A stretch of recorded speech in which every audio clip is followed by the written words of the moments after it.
สวัสดีค่ะ คลิปนี้จะมาเปิดกล่องรีวิว Super Productive Planner 2020 ค่ะ Planner ที่จะทำให้เราไปถึงเป้าหมายได้แบบ Super Productive ของคุณรวิทย์ หาญอุตสาหะ Planner ตัวนี้เนี่ยต้องบอกก่อนว่าได้โซลด์เอาท์ไปเรียบร้อยแล้วนะคะ แล้วเขาว่าจะไม่ทำเพิ่มอีกแล้วในปีนี้ จะทำอีกทีก็เป็นเล่มของปี 2021 เลยค่ะ มิ้นซื้อมาทันพอดีตอนที่เขาเปิดพรีออเดอร์ ตอนนี้ก็เลยกลายเป็นของลิมิเต็ดไปแบบงงๆนะคะ ก็ให้คลิปนี้เป็นไอเดียแล้วกันค่ะว่าปีหน้าจะซื้อดีไหม จริงๆแล้วคุณรวิทย์ทำคลิปแนะนำการใช้งานไว้ในเพจ Mission to the Moon แล้วนะคะ ก็ไปดูกันได้ค่ะ ส่วนมิ้นจะรีวิวแล้วก็แนะนำการใช้งานในฐานะคนที่ยังเป็นนักศึกษาที่ออกจะบ้าแพลนเนอร์นิดหน่อยนะคะสมุดเล่มนี้ขนาด A5 นะคะปกเป็นสีดำเรียบๆค่ะสัมผัสดีมากๆเลยลักษณะเป็นสันสานแบบนี้ค่ะที่สำคัญดูแข็งแรงทีเดียวเปิดมาข้างในก็ยังเป็นหน้าสีดำอยู่นะคะพร้อมเขียนว่า Mission to the Moon แล้วก็มีลายเซ็นคุณรวิทย์ที่มิ้นขอมาด้วยค่ะหน้าต่อไปเป็นปฏิทินปี 2020 ค่ะเป็นแบบธรรมดาเลยไม่มีอะไรมากค่ะส่วนกระดาษเนี่ยเป็นกระดาษถนอมสายตาหนา 80 กรัม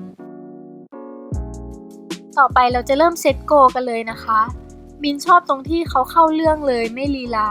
ที่เห็นเป็นพีระมิดคือคอนเซปต์ของสมุดเล่มนี้เลยบนสุดคือโกใหญ่ของเราแล้วก็เป็นโกลงมาเรื่อยๆรายปีรายเดือนแล้วก็รายวันค่ะด้านขวาเป็นตารางของเป้าหมายในปีนี้ที่จะแบ่งเป็นควอเตอร์นะคะเขามีมาให้3โกหลักๆค่ะแล้วก็ต้องเป็น3โกที่สำคัญจริงๆสำหรับเรานะคะเพื่อการโฟกัสที่น้อยๆแต่ได้ผลค่ะส่วนถ้าใครอยากเขียนมากกว่านั้นก็เขียนใน Other Goals ได้ค่ะก่อนจะเขียนให้ดูมิ้นขอลองปากกาบนกระดาษนี้ก่อนนะคะจะได้เลือกถูกว่าใช้ปากกาไหนดีมิ้นจะลองแค่ปากกาไฟไลเนอร์นะคะเพราะว่าเป็นปากกาที่มิ้นชอบที่สุดแล้วก็มันไม่ได้ซึมง่ายมากค่ะอันแรกเป็น Unipin Fine Liner ขนาด 0.1 ค่ะ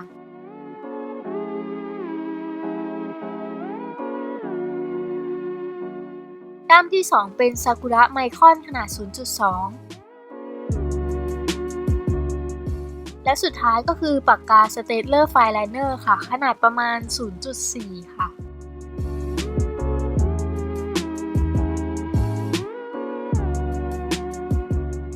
หมึกก็ไม่ได้ซึมออกมาอีกด้านซะทีเดียวนะคะแต่ว่ารอยหมึกปากกามันค่อนข้างชัดอยู่มินก็เลยจะเลือกด้ามที่เห็นรอยน้อยที่สุดนะคะเป็นตัว Unipin Fine Liner 0.1 ค่ะมินจะเขียนโกของมินให้ดูไปเลยนะคะโกแรกที่มาแรงแซงโค้งเลยก็คือเรียนปอโทให้จบ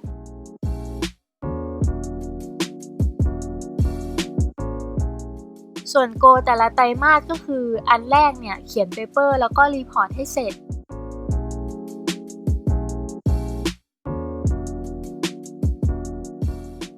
2คือไปคอนเฟอเรนซ์ต่างประเทศนะคะ3คือสอบจบค่ะแล้วก็สุดท้ายคือรับปริญญา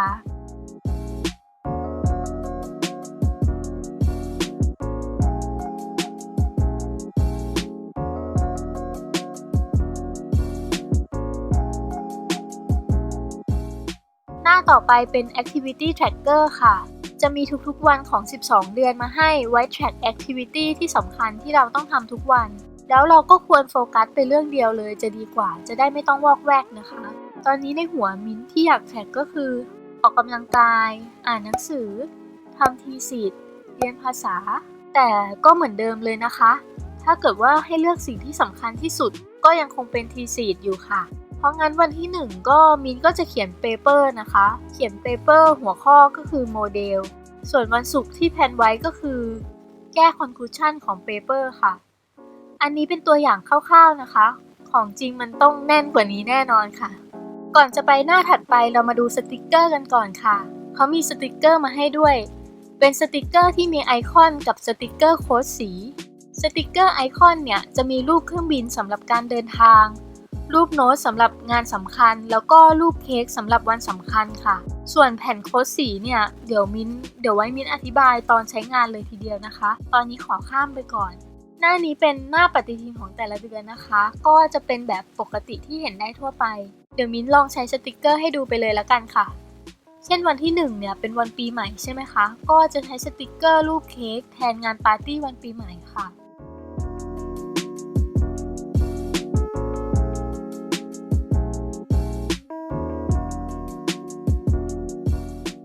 แล้วก็ใช้สติกเกอร์โน้ตตรงวันที่มิ้นต้องส่งเปเปอร์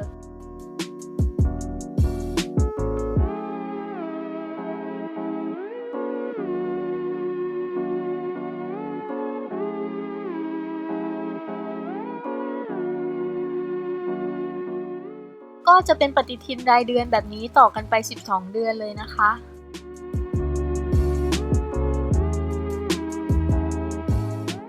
ถัดไปจะเป็นส่วนที่สำคัญอีกส่วนค่ะคือการตั้งโกของเดือนมกราคมมีที่ไว้ให้เขียนเป้าหมาย3ข้อเหมือนเดิมเลยแล้วก็เว้นที่ไว้ให้เขียนสเต็ปที่ทำให้ถึงเป้าหมายนั้นๆค่ะเช่นเดือนนี้มินต้องส่งเปเปอร์สเต็ปก็คือเขียนเปเปอร์ตามหัวข้อที่วางแผนไว้นัดคุยกับอาจารย์อะไรประมาณนี้อะค่ะตรงนี้มินต้องแพลนละเอียดอีกทีนะคะก็เลยจะเขียนด้วยดินสอไว้ก่อนด้านขวาก็จะเข้าสู่รายวันกันแล้วค่ะหน้านี้จะให้เราเขียนสิ่งที่เราต้องทำในแต่ละวันนะคะเริ่มจาก3สิ่งที่สำคัญที่สุดเป็น3อย่างที่ถ้าเราทำเสร็จคือถือว่าเราทำสำเร็จไปแล้ว 90% ค่ะต่อไปคือธีมของวันนี้ใช้เป็นการกำหนดภาพรวมของวันค่ะเช่นวันนี้เราอยากพักผ่อนหรือว่าอยากโฟกัสกับงานหรือว่าอยากจะคิดบวกทั้งวัน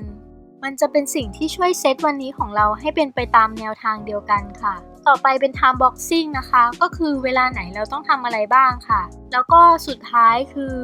today reflection ไว้เขียนว่าตอนจบวันเนี่ยเราทำอะไรไปบ้างตรงตามธีมไหมได้ตามที่ตั้งใจหรือเปล่าแล้วก็พรุ่งนี้ต้องแก้ไขอะไรไหมสิ่งที่ต้องทำในวันที่1ของมิ้นก็คือเขียนเปเปอร์ใช่ไหมคะแล้วก็แพลนบูโจเดือนมกราค่ะธีมก็คือโฟกัสทำงานให้เสร็จตามที่ตั้งใจส่วน time boxing มิ้นจะเริ่มเขียนเปเปอร์ตอน 10 โมงเพราะคาดว่าวันนี้น่าจะตื่นสายหน่อยแล้วก็ให้เวลาตัวเองทำงานไปยาวๆไปแพลนบูโจอีกทีคือตอนทุ่มหนึ่งแล้วก็ดูหนังตอน3 ทุ่มตรงนี้แหละที่เราจะเอาสติกเกอร์โค้ดสีมาใช้นะคะเดี๋ยวจะขึ้นไว้ให้นะคะว่าสีไหนแทนอะไรบ้างสีน้ำเงินคืองานหลักสีม่วงคืองานร่วมกับคนอื่นสีชมพูคือ growth ของเราเช่นออกกำลังกายอ่านหนังสือสีแดงคืองานด่วนสีเขียวคือพักผ่อนแล้วก็สีเทาคืองานอื่นๆค่ะมินใช้สีน้ำเงินตรงที่เขียนเปเปอร์นะคะสีเทาตอนทำบูโจแล้วก็สีเขียวตอนดูหนังค่ะ